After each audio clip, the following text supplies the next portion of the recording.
Se depois de eu morrer quiserem escrever a minha biografia, não há nada mais simples.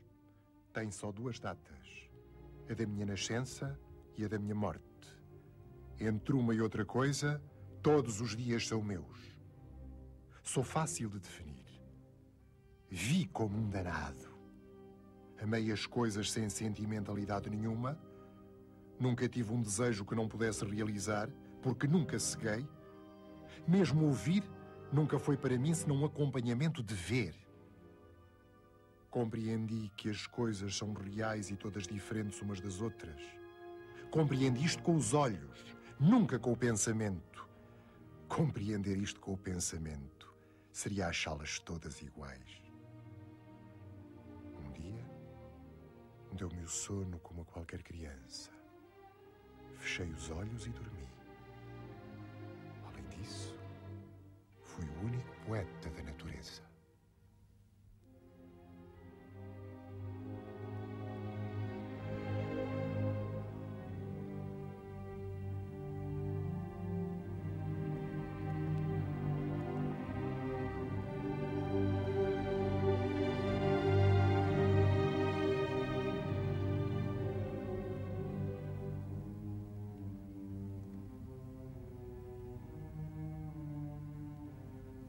Fernando António Nogueira Pessoa nasceu em Lisboa, a 13 de junho de 1888. É atirado para a vida às 3h20 da tarde, no quarto andar esquerdo do prédio número 4, situado no Largo de São Carlos, frente ao teatro com o mesmo nome. É filho de Dona Maria Madalena Pinheiro Nogueira, açoriana de nascimento, e de Joaquim de Seabra Pessoa, lisboeta, funcionário público no Ministério da Justiça e, nas horas vagas, crítico de música no Jornal Diário de Notícias. Na mesma casa vivem ainda Dionísia, avó paterna e doente mental, e duas velhas serviçais, Emília e Joana. A 21 de julho, Pessoa é batizado na Igreja dos Mártires, tendo como padrinhos a tia Anica, irmã da mãe, e o general Chabi. Em julho do mesmo ano, morre o pai, atacado de tuberculose. Surge então a primeira alteração numa vida caracterizada por contínuas mudanças. Falecido Seabra Pessoa e após leiloada parte dos bens, a família, agora mais pequena, transfere-se para outra casa situada na Rua de São Marçal, número 104, no 3º andar. E é aí que, um ano depois, exatamente em janeiro de 1894, morre seu irmão Jorge. Nessa altura, e apenas com 6 anos de vida, Fernando Pessoa cria o seu primeiro heterónimo, o Chevalier de Pá. A primeira poesia de Pessoa, quadra dedicada à minha querida mamã, é mais ou menos desse tempo, pois foi escrita em 26 de julho de 1895. Eis-me aqui em Portugal, nas terras onde eu nasci. Por muito que gosto delas, ainda gosto mais de ti. Nesse mesmo ano, mas em dezembro, a mãe do poeta casa por procuração com o comandante João Miguel Rosa, cônsul de Portugal em Durban, na então colónia inglesa de Natal. A cerimónia realizou-se em Lisboa, na igreja de São Mamede. Este casamento marcou em definitivo o rumo de Pessoa. Por via dele, em janeiro de 1896, ainda só com 8 anos de idade, Fernando deixa Lisboa e parte com sua mãe com destino a Durban.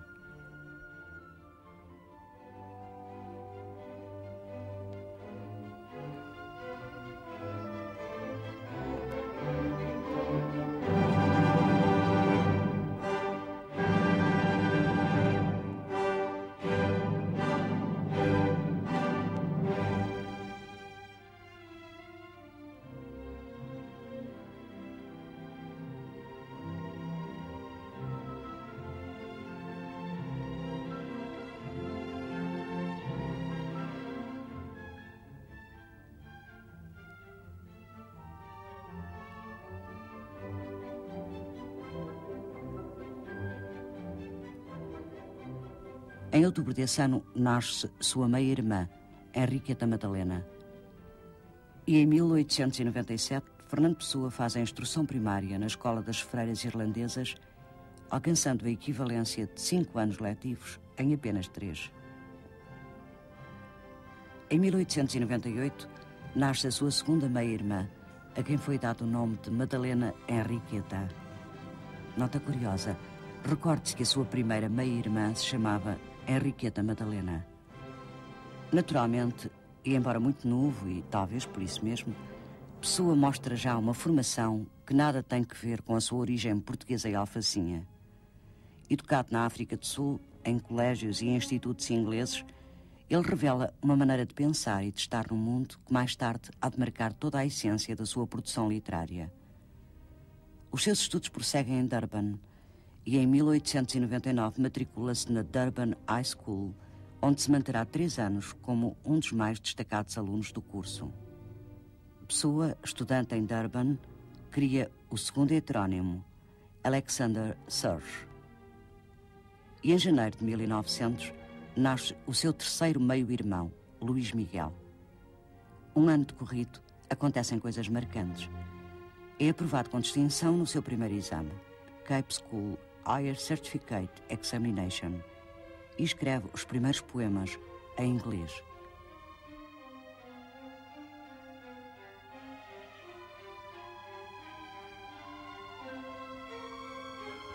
E apesar de ser o ano da morte de sua segunda meia-irmã, parte para férias em Portugal em companhia da família. No mesmo barco, o paquete alemão König, viaja o corpo da irmã, Madalena Henriqueta. Chegada a Lisboa, habita com os familiares numa casa em Pedrouços e, de seguida, na Avenida de Dom Carlos I, número 109, no terceiro andar esquerdo.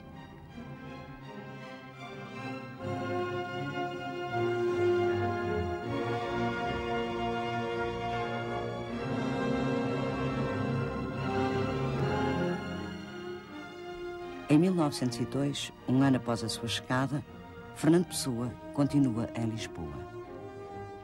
Em janeiro, nasce mais outro meio-irmão, o João Maria.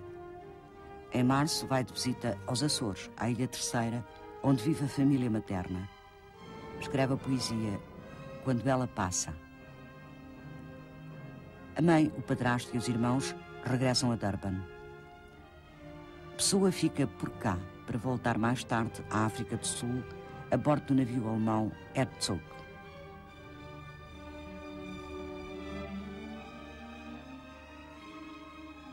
Em Dublin, matricula-se na Commercial School e tenta escrever romances em inglês.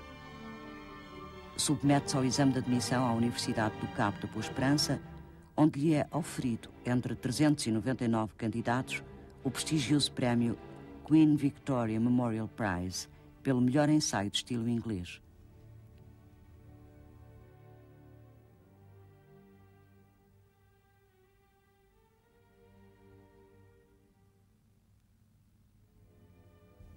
Em dezembro desse ano, conclui os seus estudos na África do Sul e, em agosto de 1905, regressa definitivamente a Lisboa.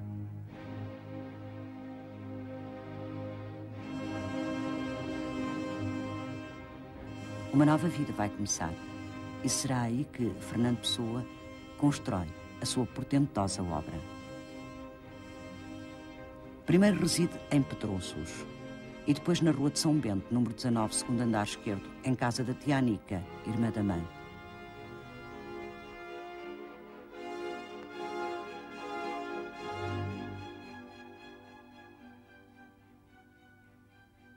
Em agosto morre a avó Dionísia, de quem recebe uma magra herança, que no entanto serviu para comprar material para uma tipografia que montou em Lisboa, na Rua da Conceição da Glória 38. Chamou-se a empresa Ibis, tipográfica e editora, mas nunca chegou a funcionar. Ofereceram-lhe bons lugares, que ele recusa, argumentando que seria um obstáculo à realização da sua obra literária. Fui convidada para vir a este programa falar-vos sobre esse poeta tão polémico e controverso que foi o meu tio-avô Fernando Pessoa. Desde criança que em família ouço falar dele, mas efetivamente só depois de entrar para a universidade é que o meu interesse pela sua obra foi crescendo. Sobre os seus escritos, numerosos escritores e intelectuais portugueses e estrangeiros se têm debruçado ultimamente.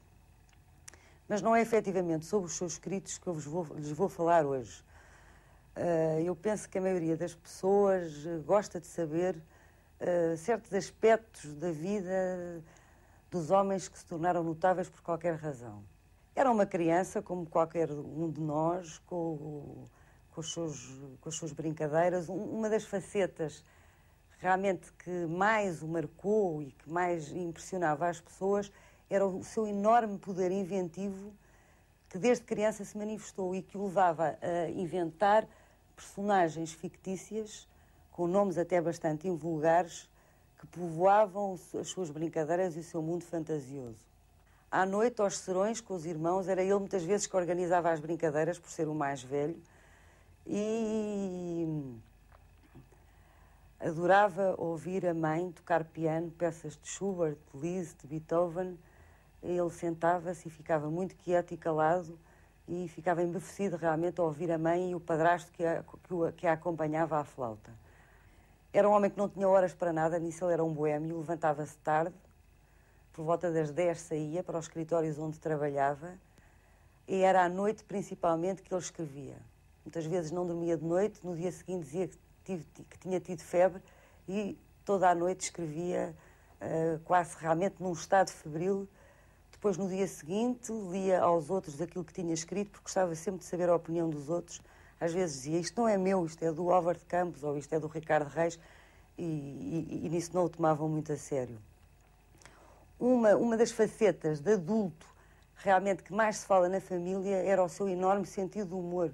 Porque a maior parte das pessoas tem do Fernando Pessoa uma ideia de um homem muito duro, muito seco, devido realmente à sua obra complexa, mas ele tinha um enorme sentido de humor.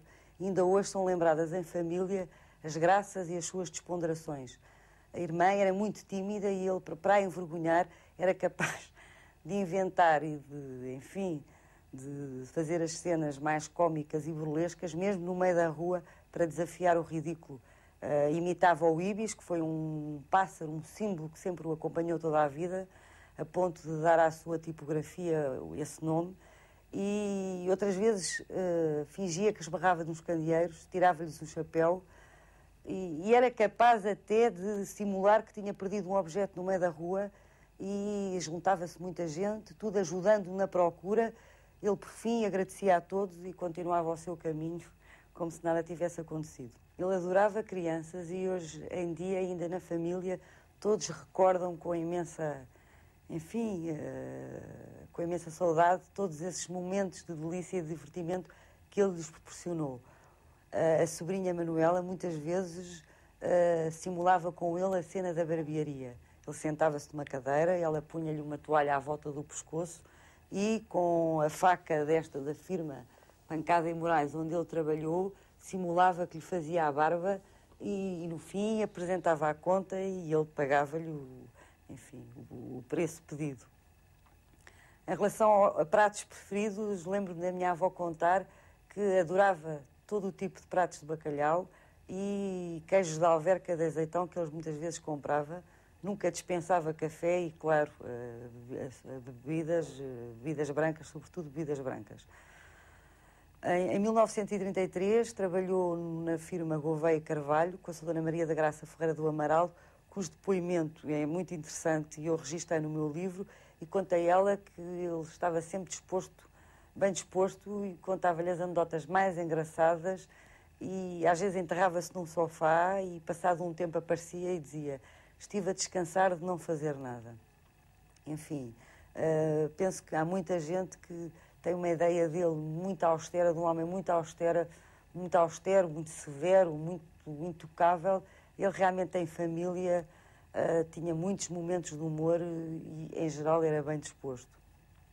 Em 1926, um jornalista perguntou-lhe qual era a compensação moral que lhe dera à literatura. Foi Álvaro de Campos que respondeu: a única compensação moral que devo à literatura é a glória futura de ter escrito as minhas obras presentes. Eu penso que realmente a sua obra é o maior testemunho da sua imortalidade. Fevereiro de 1908, regicídio. O rei Dom Carlos e o príncipe herdeiro são assassinados no Terreiro do Paço.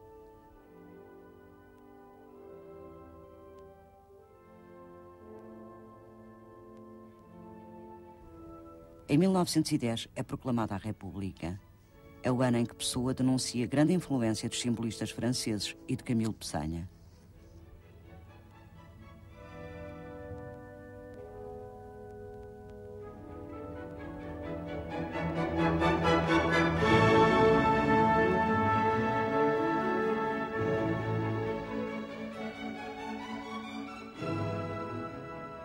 Dezesseis anos decorridos, e a 28 de maio de 1926, arranca de Braga uma movimentação militar comandada por Gomes da Costa, que derruba a democracia da Primeira República e instaura o regime salazarista. Pessoa ficará como uma testemunha destes importantes acontecimentos.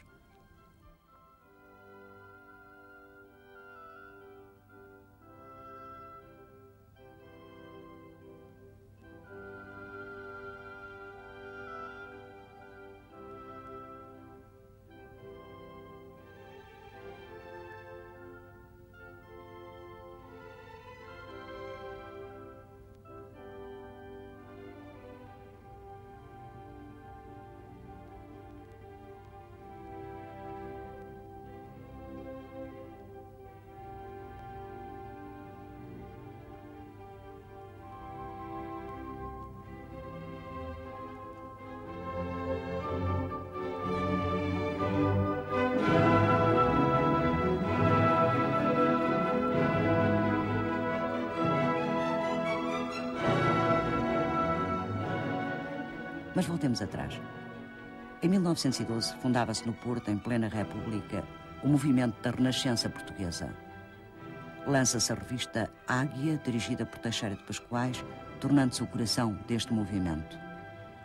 É aí que Pessoa se estreia como crítico, com o polémico artigo A Nova Poesia Portuguesa Sociologicamente Considerada.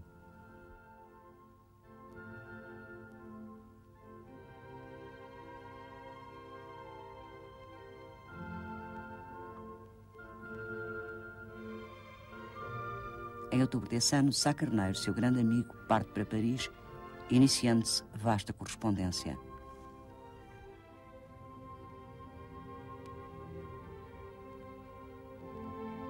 A atividade literária de Pessoa é intensa, cada vez mais intensa. Produz febrilmente, trabalha pela noite dentro e levanta-se tarde. Em 1914 publica, entre outros, o poema O Sino da Minha Aldeia. Ó sino da minha aldeia dolente na tarde calma, cada tua badalada soa dentro da minha alma. E é tão lento o teu soar, tão como o triste da vida, que já a primeira pancada tem um som de repetida. Por mais que me tenjas perto, quando passo triste e errante, és para mim como um sonho, soas-me sempre distante. A cada pancada tua, vibrante no céu aberto, sinto mais longe o passado, sinto a saudade mais perto.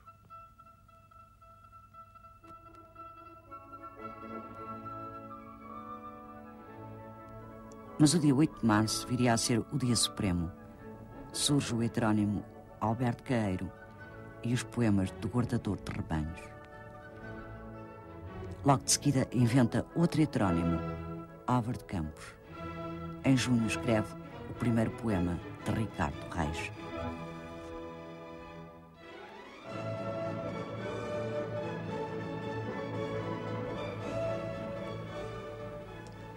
Quem visse Fernando Pessoa passear pelas ruas de Lisboa imaginaria que ele era um homem como qualquer outro, um homem pacato, um homem simples, um homem sossegado. Mas, na realidade, a sua alma era um vulcão de criatividade. E era um vulcão com tanta força, com tanta torrencialidade, que ele não se limitou a escrever sob o seu próprio nome. Escreveu sob vários nomes. Alberto Caeiro, Ricardo Reis, Álvaro de Campos, Bernardo Soares, etc. Não se tratava de pseudónimos. Tratava-se do que ele chamou heterónimos. Porque imaginou a cada um a sua biografia, a sua personalidade, o seu local de nascimento.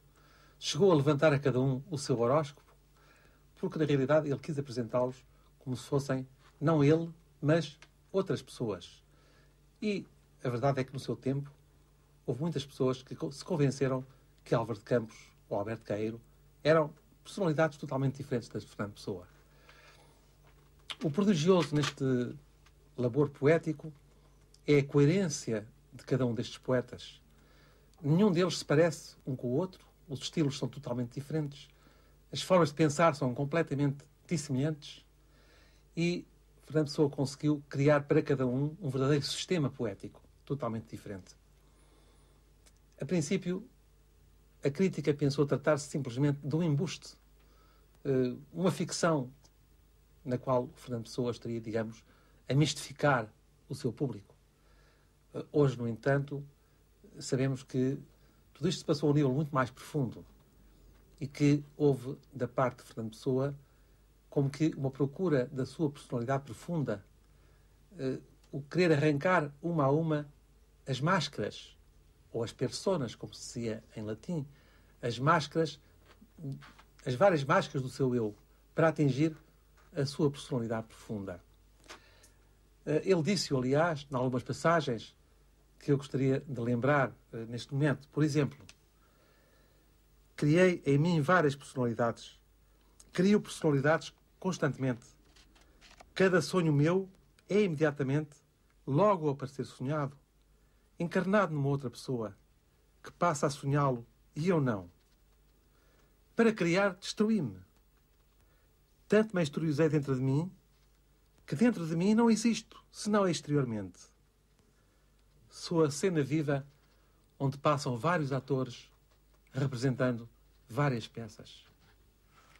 Ou ainda, disse também, dar a cada emoção uma personalidade, a cada estado de alma uma alma. Noutra altura disse, ser plural como o universo. O universo é plural, não é uno, é plural. E Fernando Pessoa, de certo modo, quis desposar esta pluralidade do universo e viver dentro de si, não um único homem, mas muitos seres, muitos homens, como que uma demiurgia, como que uma criação de seres humanos. E em todas estas criações, ele foi autêntico, exprimiu uma verdade do seu eu profundo. Desde criança, pode dizer-se desde os seus 6 anos, que Fernando Pessoa começou a inventar personagens na sua cabeça. Mas digamos que o primeiro poeta heterónimo que ele criou conscientemente, forjando-lhe uma biografia, dizia ele, para pregar uma partida ao Mário de Sá Carneiro, seu grande amigo, foi Alberto Queiro. Alberto Queiro é, digamos, um poeta que é exatamente o reverso de um outro grande poeta português, Teixeira de Pascoais, que Fernando Pessoa, aliás, muito admirava. Para Teixeira de Pascoais, toda a natureza tinha, digamos, um além, uma transcendência. Ora, para Alberto Queiro, ele muitas vezes disse, Alberto Queiro é um anti-Pascoais, para Alberto Queiro, a natureza, a beleza da natureza está precisamente em não haver um além. Uma pedra é uma pedra, uma árvore é uma árvore, uma flor é uma flor. Toda a poesia de Alberto Queiro se ergue sobre esta ideia, digamos, ingênua, primitiva, quase infantil, de uma natureza sem transcendência.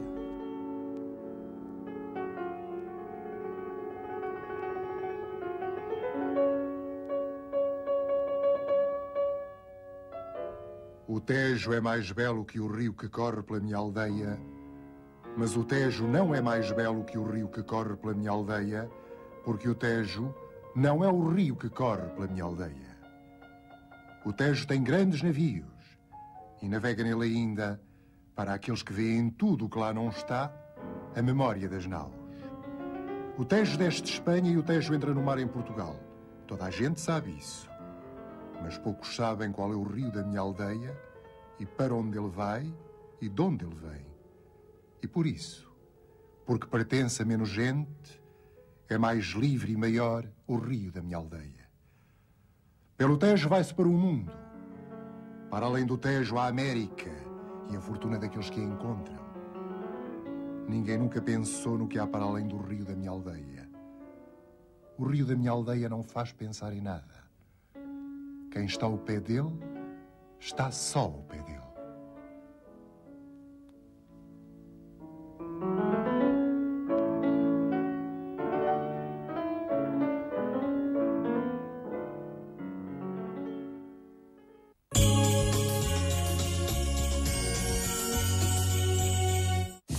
Presidenciais 2006, na televisão pública.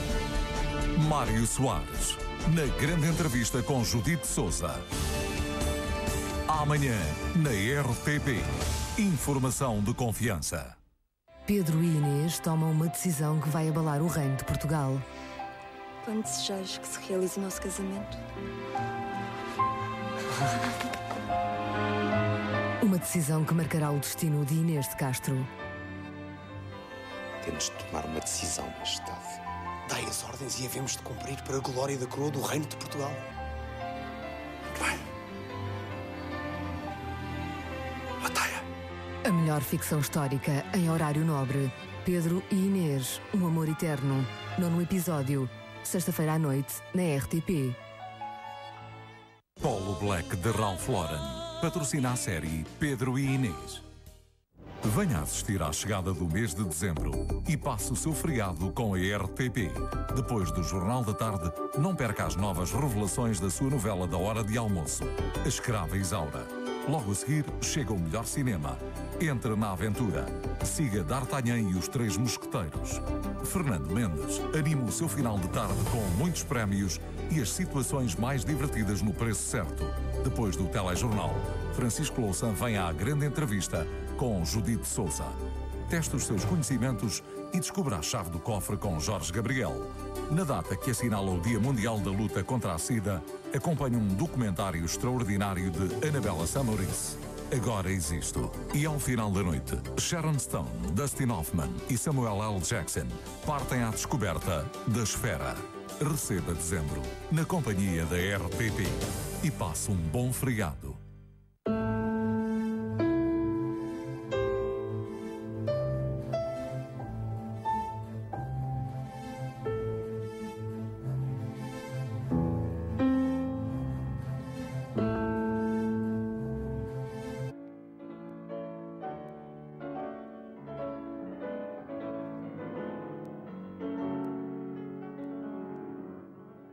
Se Alberto Queiro é o poeta ingênuo, o poeta da natureza, é o poeta que elimina o racionalismo para viver, sobretudo, da sua impressão imediata das coisas e do seu amor imediato às coisas, já Álvaro de Campos é um poeta mais complexo.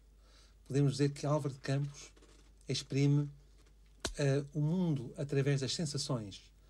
É um poeta sensacionista, como lhe chamava o próprio Fernando Pessoa, mas é também um poeta da energia vital, da energia da natureza. Através de Álvaro de Campos exprime-se, digamos, a imensa energia vital do universo e todo um mundo de sensações que abarca desde as sensações mais próximas e imediatas, e aí aproxima-se da arte de Cesário Verde, até as sensações mais complexas, mais profundas, por vezes até as sensações que parecem como que uma sensação do divino no humano ou do divino na natureza.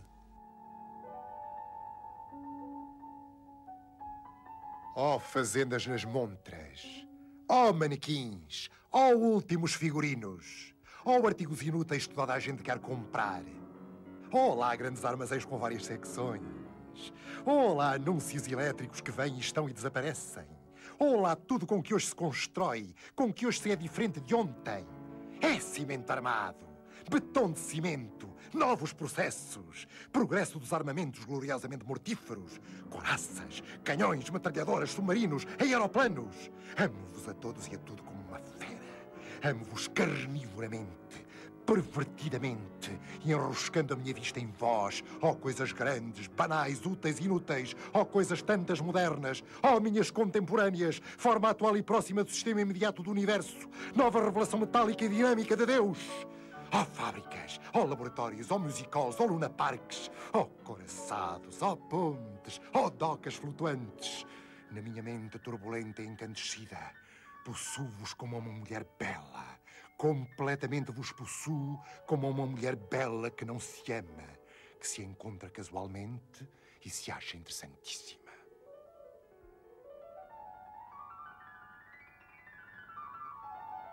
Fernando Pessoa comparava muitas vezes a criação dos heterónimos com a criação dramática.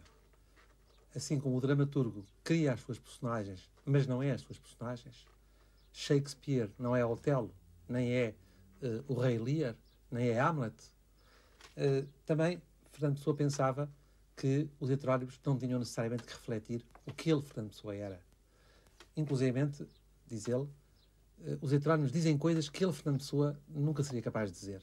Teria vergonha de as dizer. Mas eles dizem porque eles não são Fernando Pessoa. O terceiro grande heterónimo de Fernando Pessoa foi Ricardo Reis. E Ricardo Reis era um latinista que escrevia odes ao modo de um poeta romano, Horácio, e que, portanto, tem um estilo, digamos, de ode epigramática, de ode muito curta, muito sintetizada, revelando um pensamento, podemos dizer, estoicista da vida, totalmente diferente dos outros heterónimos. É curioso, por exemplo, que houve uma famosa polémica entre Ricardo Reis e Álvaro de Campos. Eles não se entendiam. Estabeleceram uma polémica, um com o outro, porque nenhum dos dois concordava com o conceito de poesia do outro.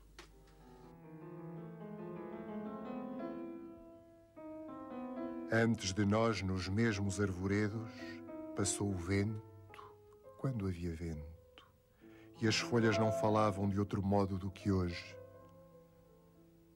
Passamos e agitamo-nos de balde. Não fazemos mais ruído no que existe do que as folhas das árvores ou os passos do vento. Tentemos, pois, com abandono assíduo, entregar nosso esforço à natureza e não querer mais vida que a das árvores verdes. Inutilmente parecemos grandes. Salvo nós, nada pelo mundo fora nos saúda a grandeza, nem sem querer nos serve. Se aqui à beira-mar o meu indício na areia o mar com ondas três o apaga, que fará na alta praia em que o mar é o tempo? Finalmente há também o que Fernando Pessoa chamava um semi-heterónimo.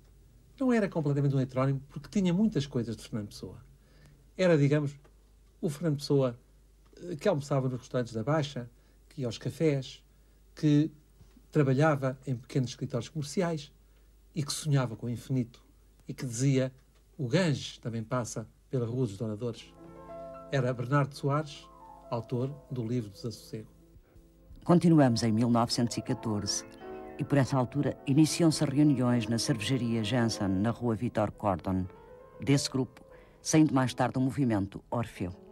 Um ano decorrido, em 1915, em março, sai a revista Orfeu, que publica, entre muitas coisas, O Marinheiro, de Pessoa, Opiário e Ode Triunfal de Álvaro de Campos. Em junho sai o segundo número de Orfeu. Editor António Ferro. Colaboradores Sá Carneiro, Santa Rita Pintor, Ângelo de Lima, Raul Leal, entre outros. Em 1916, Sá Carneiro suicida-se em Paris. O seu último bilhete para Pessoa diz: um grande, grande adeus do seu pobre Mário de Sá Carneiro. 1920 é o ano sentimental de Fernando Pessoa. No escritório Félix Freitas e Valadas, para quem o poeta trabalhou como correspondente comercial, conhece Ofélia Queiroz e com ela estabelece uma curiosa relação sentimental. As cartas de amor de Fernando Pessoa, que tive o gosto de publicar em 1978, de colaboração com Maria da Graça Queiroz, e que na altura provocaram uma espécie de escândalo de lesa majestade, apenas vieram, afinal, confirmar, através de mais numerosos documentos sobre o único caso sentimental que se conhece da vida do poeta, que este nunca terá sido senão um principiante que não desejou ou pôde continuar, um aprendiz em matéria de amor vivido, que não desejou ou não pôde aprender. Muitas de tais cartas manifestam-se no plano do sentimento, exatamente como no plano da linguagem, as interjeições infantis se encontram em relação à linguagem articulada dos adultos. Sob este aspecto, e aqui residiu principalmente o escândalo, certas dessas missivas mostram-se patéticas ou enternecedoras, pungentes ou divertidas, consoante o ângulo em que nos coloquemos e em que tratemos de as apreciar. Assim acontece, nomeadamente, com a carta número 24, datada de 31 de maio de 1920. Tinha então Fernando Pessoa quase 32 anos. Bebezinho do nininho ninho. Oh, venho só que vê para dizer ao bebezinho que gostei muito da catinha dela. Oh, e também tive muita pena de não estar ao pé do bebê para lhe dar ginhos. Oh, o nininho é pequenininho. Amanhã o bebê espera pelo nininho, sim, em Belém, sim, sim, ginhos, ginhos e mais ginhos, Fernando.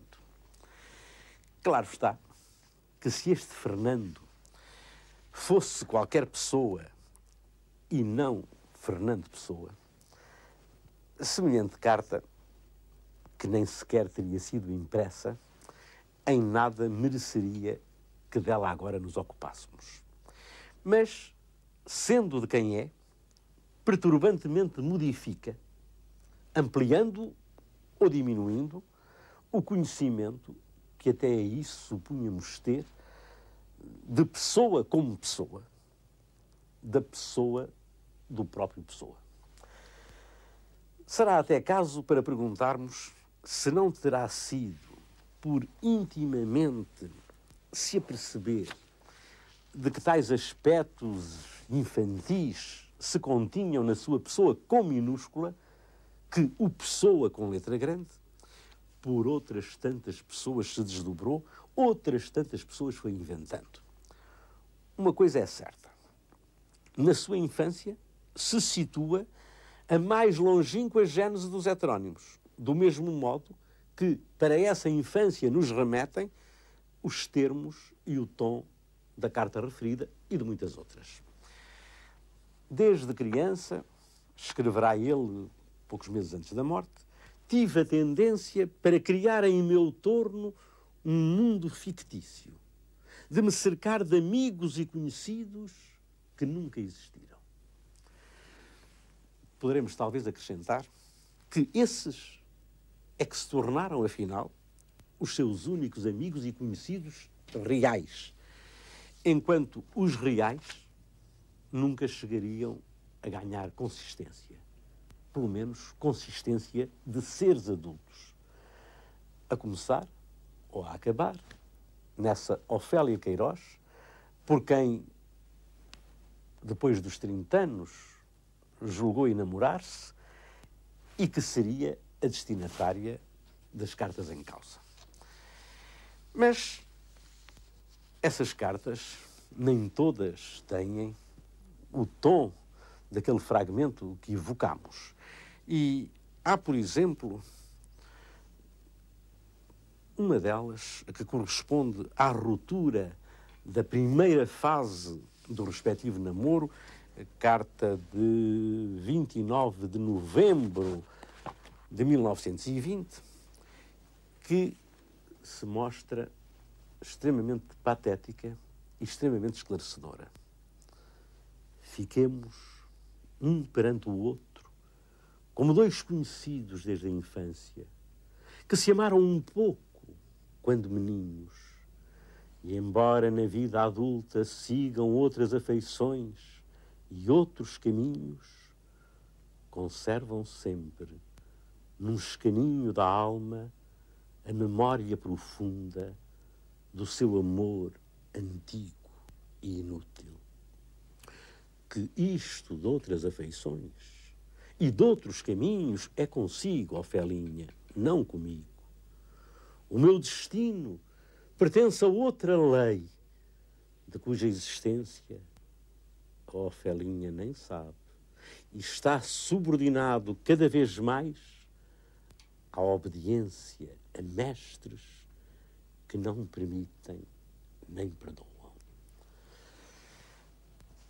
A obediência a tais mestres, que são os da vocação, que foram, no fim de contas, os da vocação poética, é que, efetivamente, impediram que Fernando Pessoa vivesse plenamente este amor como qualquer outro amor. E daí, não obstante a aparente diversidade dos heterónimos, o facto de a todos eles subjazer, no que respeita ao amor e no que respeita à mulher, uma inquietante unidade de inibições e de preconceitos. Ainda em 1920, sua mãe e irmãos regressam a Lisboa. Ano importante esse para a cultura, a literatura e o pensamento. António Sérgio, Raul Proença, Aquilino Ribeiro e Jaime Cortesão lançam em Lisboa a revista Seara Nova. Um ano depois, Pessoa publica O Banqueiro Anarquista e o ensaio António Boto e o Ideal Estético em Portugal. Textos incluídos na revista Contemporânea. A editora Olicipo publica a segunda edição das Canções de António Boto.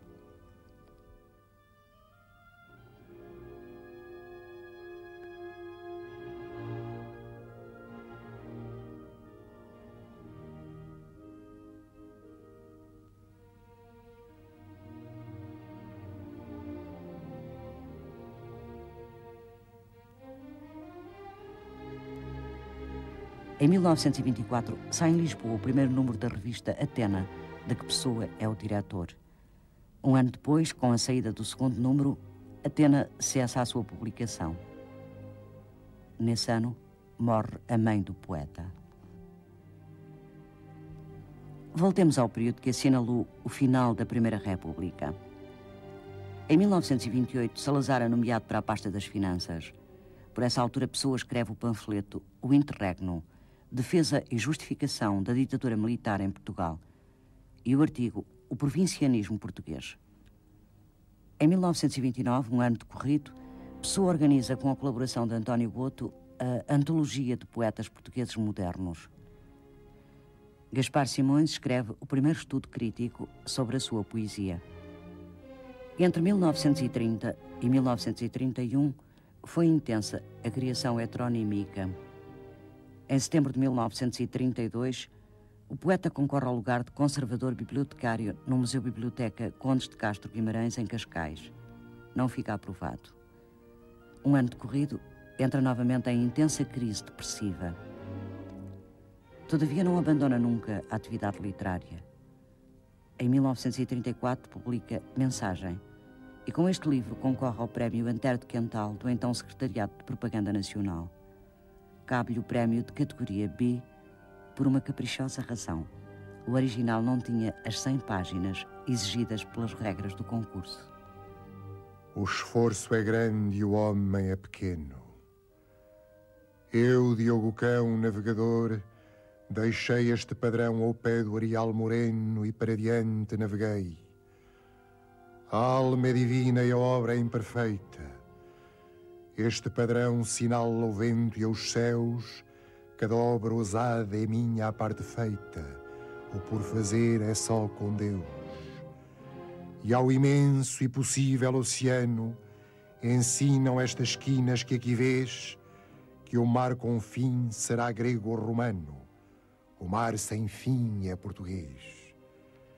E a cruz ao alto diz que o que me há na alma e faz a febre em mim de navegar, só encontrará de Deus na eterna calma o porto sempre por achar.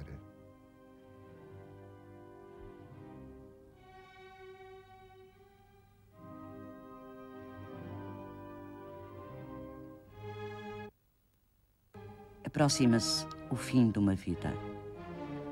A biografia de Fernando Pessoa é, diríamos, espiritual. A sua biografia está dentro da sua própria cabeça. Como indivíduo, a sua vida é quase linear. Uma aventura sentimental, única e de curta duração. E, por fim, os heterónimos. Aí sim, aí reside a sua verdadeira biografia. Parece-nos mesmo que, à parte da sua vida interior, como pensador e poeta, a sua ida para a África do Sul foi talvez o acontecimento mais marcante da sua existência, porque foi lá que Pessoa se formou intelectualmente e essa marca ficou para sempre expressa na sua obra. Estamos em 1935. Em janeiro dirige-se por carta a Casais Monteiro, explicando-lhe a gênese dos heterónimos. Em 4 de fevereiro publica no Diário de Lisboa o artigo Associações Secretas, onde atacava uma proposta de lei que pretendia acabar com as sociedades secretas, nomeadamente com a maçonaria. No dia 29 de novembro desse ano, Pessoa é internado no Hospital de São Luís dos Franceses. Tem uma cólica hepática. É, em inglês, sua primeira língua cultural, que Fernando António Nogueira Pessoa, nascido em Lisboa a 13 de junho de 1888, escreve na enfermaria do hospital a sua última frase. I know not what tomorrow will bring. Fernando António Nogueira Pessoa, nascido às 3h20 da tarde em Lisboa, quarto andar esquerdo do prédio número 4, situado no Largo de São Carlos, morreu no dia 30 de novembro de 1935 e do enterrar em 2 de dezembro no Cemitério dos Prazeres. Recordemos, talvez em forma de epitáfio, e apesar das palavras pronunciadas neste programa por sua sobrinha neta, este apontamento patético, sem data, escrito pelo poeta. Não tenho ninguém em quem confiar. A minha família não entende nada. Não posso incomodar os meus amigos com estas coisas. Não tenho realmente verdadeiros amigos íntimos. E mesmo aqueles a quem dar esse nome, no sentido em que geralmente se escreve essa palavra, não são íntimos, no sentido em que eu entendo a intimidade. Sou tímido e tenho repugnância em dar a conhecer as minhas angústias. Um amigo íntimo é um dos meus ideais, um dos meus sonhos cotidianos. Embora esteja certo de que nunca chegarei a ter um verdadeiro amigo íntimo. Nenhum temperamento se adapta ao meu.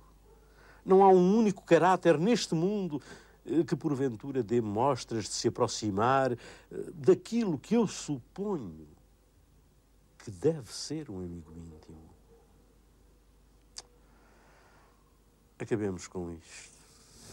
Amantes ou namoradas é coisa que não tenho. E é outro dos meus ideais. Embora só o encontre, por mais que procure, no íntimo desse ideal, vacuidade. E nada mais. Impossível, como eu, o sonho. Ai de mim. Pobre Leicester, oh Shelley, como eu te compreendo. Poderei eu confiar em minha mãe? Como eu desejaria tê-la junto de mim? Também não posso confiar nela. Mas a sua presença teria aliviado as minhas dores. Sinto-me abandonado, como um náufrago no meio do mar. O que sou eu, senão um náufrago, afinal? Por isso, só em mim próprio posso confiar. Confiar em mim próprio.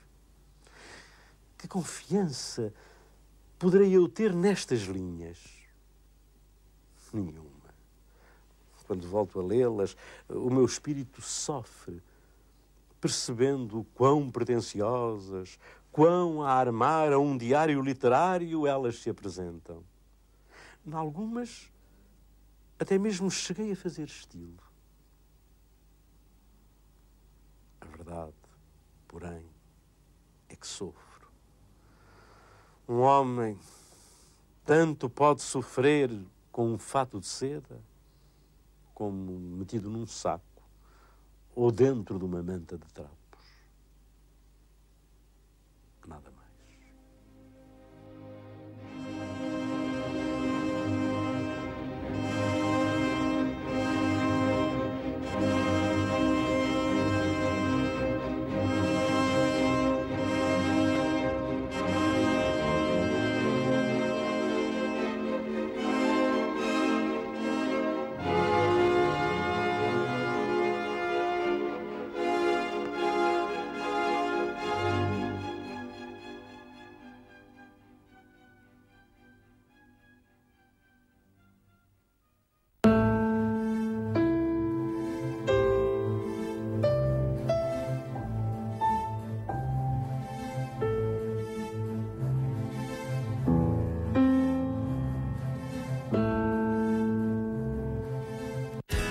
Missão Ajudar. Contribua com o seu donativo através do telefone 760 20 1234 ou pelo número de conta que aparece no seu ecrã.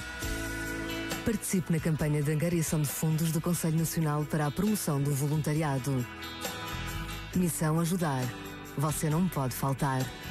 Amanhã, na RTP.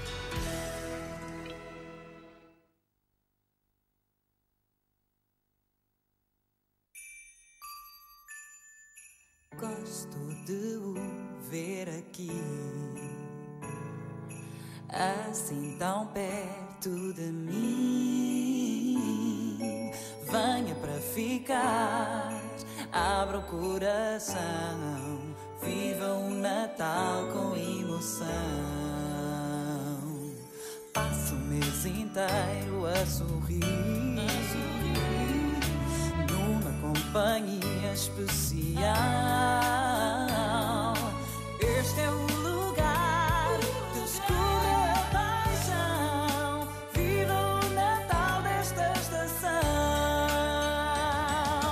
Sinta a alegria no ar, luzes, cor e energia. Junta-se à festa, entra já nesta sua televisão. Caras e vozes conhecidas animam Portugal. Juntos os amigos reúnem a família, a magia neste Natal. Temos muitos sonhos para conquistar, um novo ano a chegar. O melhor da quadra em tudo que se vê. Feliz Natal, RTP.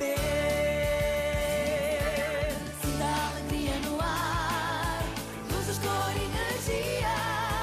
Junta-se à festa, entra já nesta sua televisão. Caras e vozes conhecidas animam Portugal.